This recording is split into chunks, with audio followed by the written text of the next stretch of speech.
It's great to be back here in the King Abdulaziz International Conference Center, and this is the first ever global labor market conference in the world. And productivity is very important, but now we're also seeing many countries around the world are competing and trying to attract the best, the most productive, skilled people. It's not just, for example, Saudi Arabia is not just competing with UAE or Qatar or Kuwait, but also maybe the US, China, and even the UK, Brussels, London. So we are seeing the talent pool is still there, but there are ways to really attract them, put out some real numbers. So we're seeing the highest inflation number in almost 40 years. So real wages, while there are wage increases, but the real wages has seen the first decline in 15 years. So I have a great panel today, and from different industries, academia, business, fashion, and telecommunications. So I'm going to introduce them first. So we have Jeffrey Erison, the founder for Erison Group, right now in consulting, but used to be in fashion and a luxury business. And we also have Michelle Cook, the managing partner at Lancor. It's a professional global executive search firm. But Mr. Cook used to be in the telecommunication business for extensive experiences. And of course, we have Professor Stefan Hertog, Associate Professor from the Department of Government at London School of Economics. But first, let's start off with some of the proven contributors to building a successful talent hub. Why not let's start with Jeffrey, and you being in the fashion industry, I think that's the industry packed with self-driving, self-motivating individuals. So what's your take on this? What are some of the factors to make a talent hub successful? What's really important, not just in fashion, but in any industry, is having a good leader. We'll get back to that. Basically, three key ingredients: good leader, a nurturing culture, yes, and then infrastructure. They're almost like, if you think of it as a three-legged stool, those are the three legs of the stool. Leadership has to be able to communicate, express a vision, be able to inspire, be able to get things done. They have to be able to get the word out and to be able to protect the culture that they want, that is important for the leader to establish, to attract and retain the talent. Secondly, and that leads into the second rule, and that is culture. People have to feel safe. Doesn't matter who you are. If you think about it, everyone has a need to be inspired and to be safe. And in this case, the culture should be conducive for that. Toxic behavior, for example, shouldn't be tolerated. And people have to feel that there's opportunity, not just feel, but there has to be real opportunity for people to learn, to continue to learn, as well as opportunity to develop and grow and ascend. It's a culture where the mission, the cause, is as important as the so-called job. Yeah. So again, that comes back to leadership as well. Thirdly, infrastructure. It's not enough to make the promise, one has to deliver. And so for that, it means having the support of the overall institution that provides, looks after people and cares for people and how they're doing. In the case of a country, it would seem to be that you'd want to make sure that people would have their needs taken care of, their educational needs, access to continue to improve, etc. So what I found out, some data quite interesting, for example, in the United States, 70% of the job openings in the retail and the commercial space remain unfilled. So if we look at more developing economies or OECD economies, unemployment has been kept pretty low. But if we look elsewhere, for example, South Africa, at some point, the employment rate hit 30%. And if we look at the Middle East, it's still pretty reasonable, and we're definitely going to talk more about this with Professor Hertog in a little bit.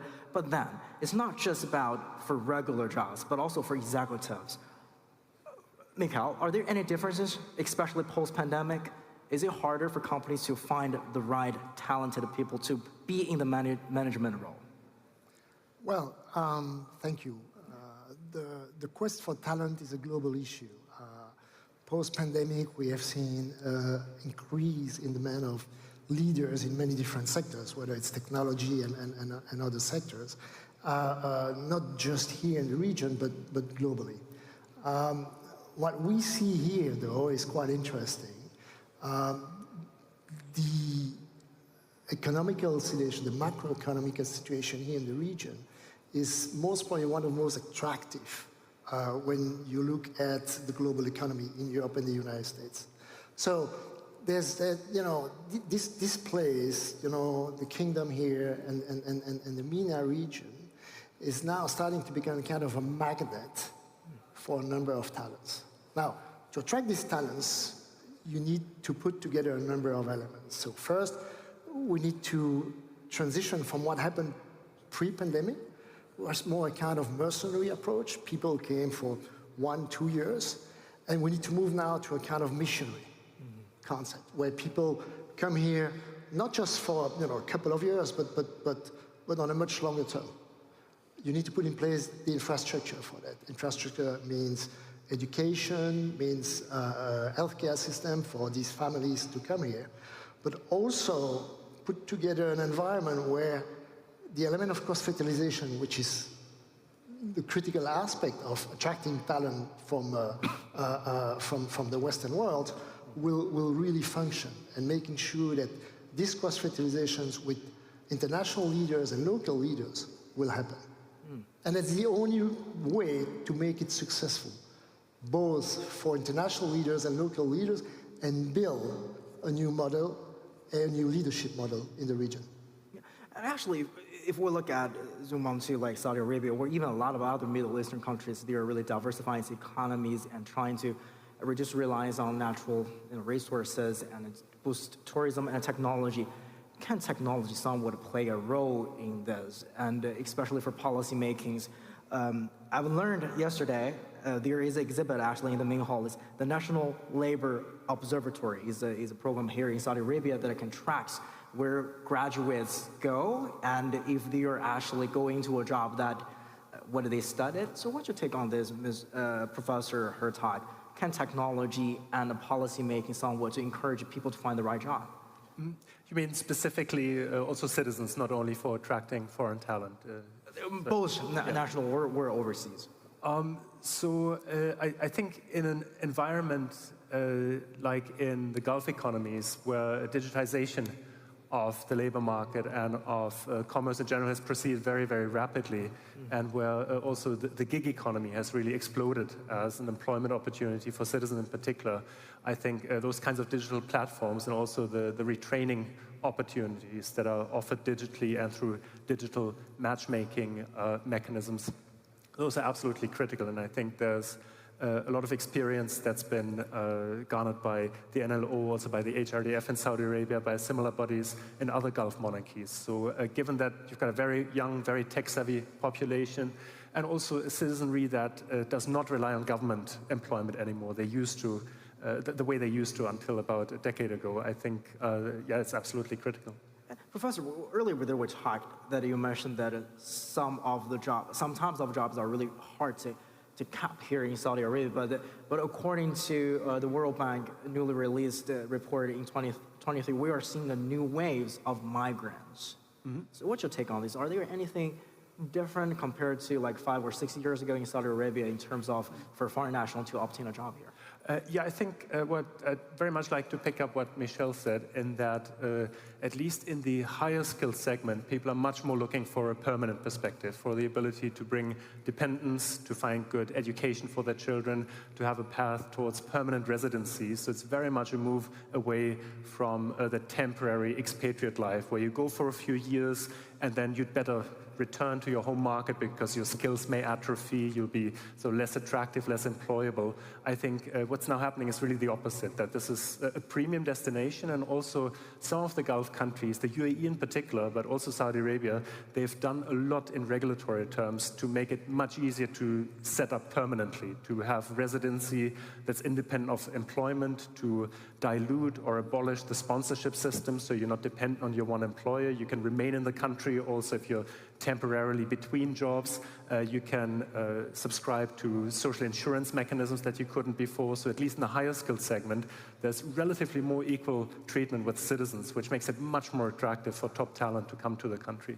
So what about like international collaborations in terms of attracting talents, even though we know for a lot of developing economies, they are competing for the limited resources for the most right people, the talented people. But then, speaking of, I flew all the way from China. I see this deepening friendship from China and Saudi Arabia. I've seen more and more Saudi nationals are choosing to study in China, and Chinese language is being taught in schools. So what's your take on this? Like for Jeffrey, and international collaborations that can somewhat help the, ease the labor demand, or to build at least a more diverse talent hub? No, I think it's very important. I think at the end of the day, when you think about what ultimately makes things work and tick, is relationships. So the real good ones, the solid ones, are the hardest currency there can be in the world. So the education people get, who they go to school with, how they interact, plant the seeds for building those relationships, which over time can impact where people wind up, particularly when there's a sense of excitement, when there's a sense of opportunity. Everybody, they see opportunity. If they have that interest and they have a relationship that is encouraging, I think it's very impactful. But again, speaking of like preferential policies, because speaking from my experience in China living there for the past 7 years, that I see different cities are also competing for talents. And even here in Saudi Arabia, Riyadh is definitely very developed. But in southwest of Saudi Arabia, the Jazan economic city is also booming, and 5 million people living over there. But definitely, the city needs more people to really boost up the infrastructure to make it more presentable to, it sits at a very crucial link in the Red Sea and a great port. Speaking of preferential policies, are they important to really keep talents to stay? For example, I got my first job from an internship. So I never really see benefits from all these preferential policies for me to get subsidized to buy a house or tax whatnot. So any thoughts on this? It's an interesting question. When people come to the region here, the intention is not to, become permanently established here. They come here for a reason. They come here for a purpose. They come here for a project, which is a long-term project. They come with a mindset of doing something meaningful in a sustainable context. So coming for 2 years, as I said, it's over. That period doesn't exist, and people are not interested in that anymore. People are interested in building something and creating some value for themselves and their family if they come here, and at the same time, contributing to the local ecosystem here. Yes. In terms of, as I said, cross-fertilization, how to develop leaders here for future collaborations, post experience here. Innovation. Bear in mind, this country has got a unique opportunity in terms of innovation. And if the government, the education, and the industry manage to put together the right incubation environment, this place is going to be one of the most attractive places in the world, next to India and others, within the next 10 to 15 years. Yes. But that has to take place with the support of international people. And the good news is that, as I said at the beginning, is that the level of attraction of the kingdom is increasing, literally, on a monthly basis. Absolutely, but let's speak back on the policy side to build up a talent hub. People have told me that for policymakers, people shouldn't be focusing on making policies to just attract people to stay, but actually to make the policies that actually fit into people's daily demand. I agree with you, Michelle, that some people are not really seeking a job or a permanent stay in this part of the world, but some people may have a different idea. They want to take their family here or whatnot. So speaking of policies, what are the most important policies to attract talents to stay, actually, Professor He? Well, I think it boils down to three big factors. One is social openness, which is something that's only to some extent under the control of governments, but where I think the Saudi government in particular has really driven a very strong agenda that's resonated in society to make it a much more open place, much more socially liberal than it was 5 or 10 years ago. And that's a comparative advantage at a time when many other societies, including in the West, including in Europe, are battening down the hatches and becoming actually more xenophobic and less welcoming of foreign talent. So there's also this relative advantage. Then I think it's the permanent perspective, where there's been some reform in the region, but I don't think we're quite there yet. You don't have the same path to permanent residency or even citizenship that top talent can have in very attractive established markets like Canada or Australia, which have very mature migration management systems.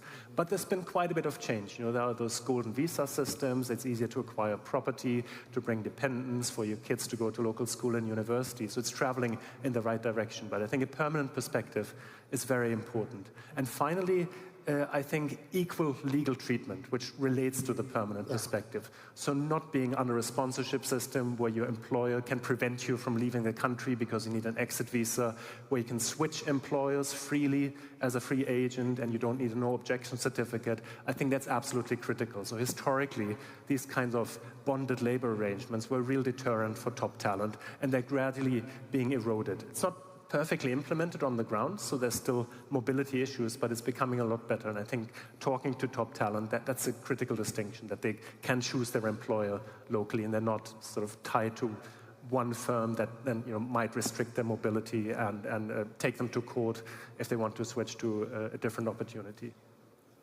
But again, what about like all these grand projects happening here in Saudi Arabia? Just as Michelle has mentioned, that like there definitely is a huge opportunity in Saudi Arabia for people to make money or to actually find a really decent, innovative job. Spin off like NEOM, the new city, is grand, is gigantic. But all these grand schemes, how can that play a factor in terms of attracting talented people, Mikhail? Especially even for those executives or whatnot. Well, indeed. So, whether we're talking about hospitality, energy, renewable energy, and technology, what you can offer is quite unique. When you look at what the region here and the kingdom is investing in technology and innovation, not only on pure technology, but also on marketplaces, e-commerce, and all these aspects, is phenomenal. And that is maybe to be promoted a bit more than what it's been done so far, not in a flashy way. We talk about NEOM, we talk about Red Sea, but there's a real project. There's a reality between this kind of thing. When you look at what the PIF is doing today, it's most probably the most impressive venture group in the world. You see people starting companies all around the world and trying barely to raise, a couple of million. Here with the PIF, you start a business and you've already got $500 million behind you to launch your business. So what you're doing here is phenomenal. The most important element is to create that sustainability that will increase the level of attraction for people. But there's,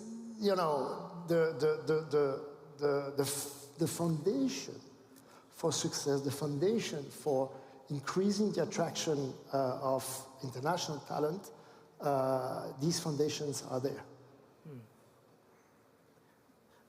But then, speaking of attracting international talents, or even for international firms too, because right now a lot of international firms are opting to invest here in Saudi Arabia. And from your experience, Jeffrey, like some of your clients are definitely becoming really big here in the Middle East. What are their needs in terms of finding the right talent to help them to grow their business here? I think that the needs of my clients have to do with local market information, skill sets. I'm in a very service-oriented business, so how one takes care of a customer is just as important as the product that is sold. And the business that I've done here 16 years ago, I have to say that I work with some very, very talented people who are from here. Yeah. And I think that there's a lot more that can be built around it, including when one considers that this market is as big as it is for luxury goods. Yes. And they're all coming in a lot of it's coming in from the outside. I think there's plenty of opportunity to bring talent in, to cultivate the local talent, to create products and services for export, which would to check the boxes for the Vision 2030. Yes, absolutely. And we're running short on time, but again, I think that just from our discussion today is really kind of to build up leadership that actually focuses on policies that it can actually meet people's demand for a good job and to stay here temporarily or for a long term. And of course, infrastructure, education is one key element. Education gap is still pretty relevant to today's job market or even just to wealth distributions. And thank you so much, gentlemen, and it's a great discussion, and hope you enjoyed the session. Yes. Thank you. Thank you.